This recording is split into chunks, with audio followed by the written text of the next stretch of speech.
walaalyaal gabdhihii maxkamada soo istaajinaa maalmaha soo socdo haddii ilaa yidhaahdo gabdhaha intaas u jeedin gabar ka mid a magaceeda idin sheegay maxay arrin hoose waaye gabar ka mid a xalay waa la soo daayay maanta bannaankay joogtaa laakiin muqdisho kama bixi karto waxa waa mataqaana tiktokna soo mageli karto tiktokna kama hadli karto waa shuruudaha waxa waaye oo waxa waa lagu soo daayay waaye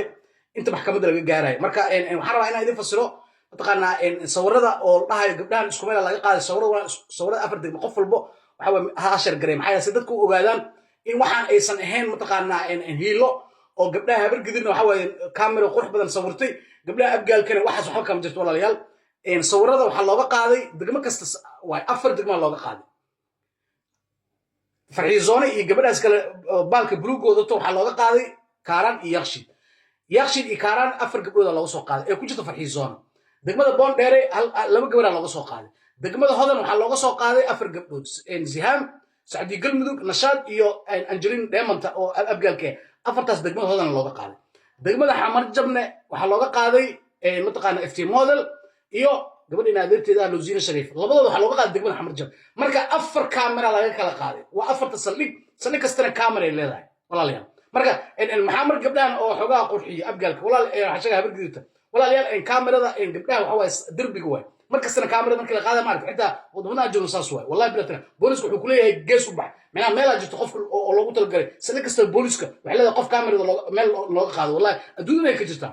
laakiin anaga horumarkaas weli ma gaarin mataqaanaa saldhigyadeena waa iska daaliyin waa darbiyada ujeediin qaarkood banaanka looga qaaday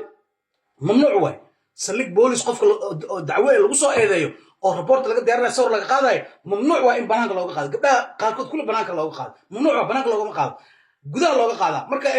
gabdhaha qaarkood gudaha looga qaada fiir degmada yaqshid iyo degmada kaaraan gudaha looga qaada gudahana mugdi noqonaa wallahi billahi tallahi shariif run ugu imaado aniga haddaa intaa kalmad been aan ka sheego weligii hay rumaysanina afar degmaa sawirada laga qaaday hal meel ma aha waa afar saldhig waay gabdhaha sawirada looga qaaday marka waxay ku xiran tahay marka derbiga iyo meeshaas sawirka looga qaaday ay ku xiran tahay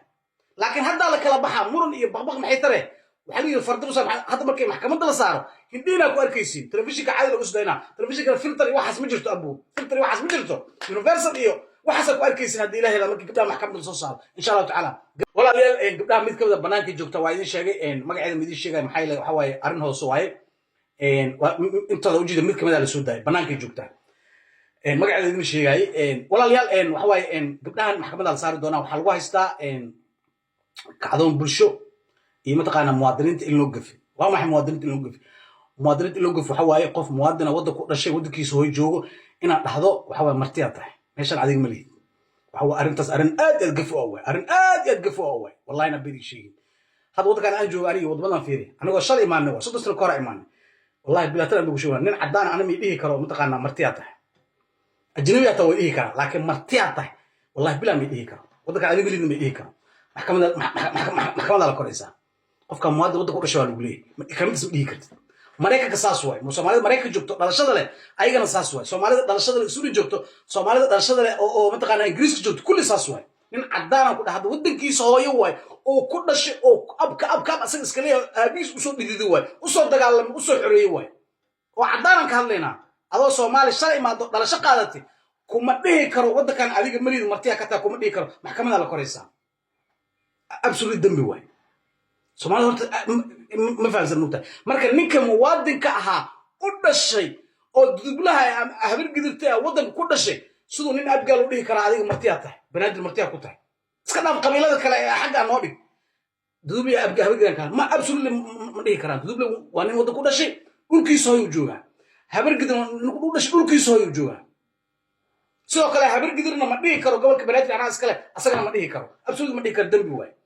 walaalayaal gabdhaha intaasaa lagu haystaa waxaa la rabaa in dhalinyarada la baro qaanuunka iyo sharciga waa idin sheega aniga waddankan dowlad uu leeyahay ciidamadu waa diyaarsiin dowladdu waa dhisan tahay dowladdu waa diyaarsan tahay dib dambe looguma noqonayo qabqab marka social media wixii ka caytama iyo anaa laandheere iyo muqdisho anaa iskale iyo qof oo yurub joogo firijerkiisa cunto ku jirto waa dhihi karaa laakiin muqdisho adoo joogo hawiye noqo laandheere noqo xarabta noqo absolute lama dhihi karta hadaanad maxkamadda lagula koraa muwaadiniinta isku diri kartid muwaadiniinta waddanka u dhalata ma kala gey kartid soomaali waaye hawiye waaye daarood waaye digil milif waaye jareer weyne waaye banaadiri waaye mataqaana saaq waaye mataqaana waxa waaye ma dhibaan waaye درنا الدر واي ابسولي كلمه اسم استعمالي كرت ان مواطن انا مش هذه ملي سومالي ما فاهمسنو هذا لا برا لكن شرعي iyo qaanuunka lagu baraa sanka xabad laga gelina ninka soo horjeesto waa idin salaam عليكم